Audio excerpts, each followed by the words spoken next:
Well, you can just imagine the outrage if this happened under a Republican president. A pair of liberal law professors are calling for President Biden to openly defy the Supreme Court after he didn't get his way on affirmative action and student debt, writing, quote, "We urge President Biden to restrain MAGA justices immediately by announcing that if and when they issue rulings that are based on gravely mistaken interpretations of the Constitution, the administration will be guided by its own constitutional interpretation."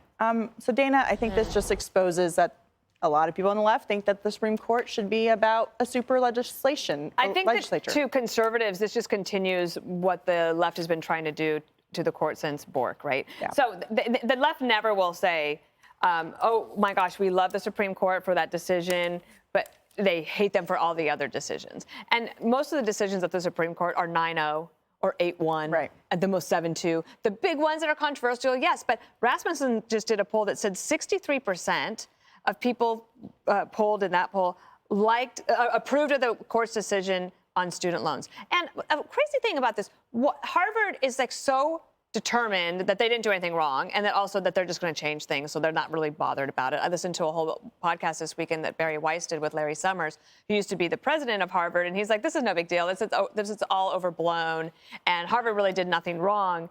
But one of the things that happened is that the media looks at any sort of story that the left, especially younger people, is upset about, and they run with it without ever thinking it through. Like what happened in our A block. But I do think that when you have the left saying that basically they want Congress to take oversight of the judiciary, it means that they really need to go back and learn more about the separation of powers. Yeah. That's not how it's supposed to be. Jessica, are these professors being a little short-sighted because Biden will not be the president forever? No. Another 5.5 years, but not forever. Obviously, it makes me think back to the good old days of the filibuster, right? Mm-hmm. And like Harry Reid with that.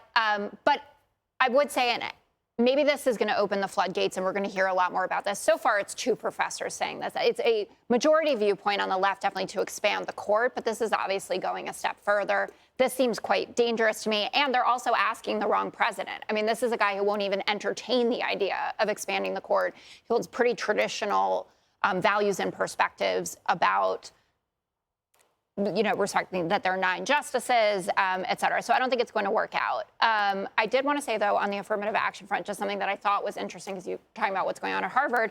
Did you guys see that Wesleyan University banned legacy admissions? I think it's fascinating. It's amazing. Yeah. And it's something also where there's conservative and liberal agreement that should be gotten rid of. So is that a college, Wesleyan? Oh, college, not university. Well, I don't know. I mean, it's a college. It's a small liberal arts school. Institute of Higher Learning, Greg. Oh, gotcha. Very high. Yes. Yeah. So what? So, Greg, is this a mistake? What I just think for this? They're openly attacking and undermining our institutions. I'm getting tired of this extreme MAGA Democrat Party willing to overthrow the country. But it's true. I mean, you talk, and Jessica, to her credit, brings up the expanding court goal. It seems like whenever things in the game don't go the way Dems want it to go, they'll prefer to change the game rather than try to figure out how to win. And that happens with a lot of things, including elections. What? I didn't hear that.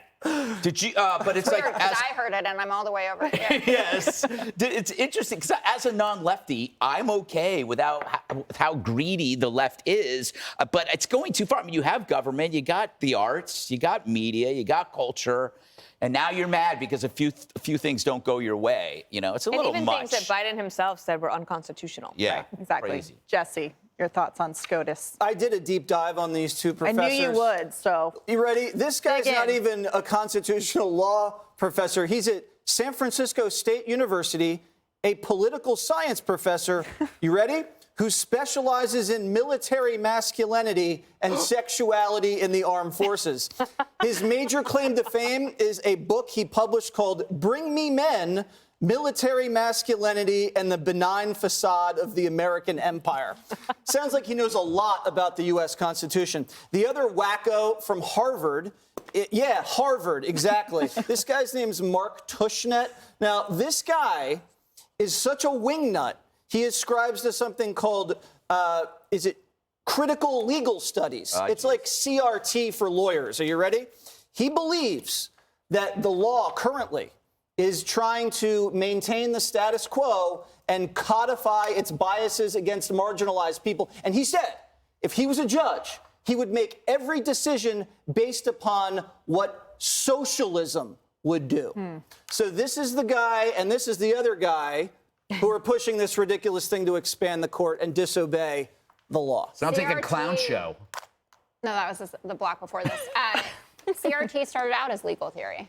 And now it's in your children's this classroom. gave birth to CRT. Is that how we do it? Yeah, All right, we that's got how to you do it. Coming up, the New York Times is warning people that going outside is dangerous. Hi, everyone. I'm Brian Kilmeade. I want you to do me a favor. I want you to click to subscribe to the Fox News YouTube page. This is the only way that I know for sure that you're not going to miss any great commentary, any great news bites, any great interviews coming your way on Fox. You can get it all here on YouTube. So subscribe right now.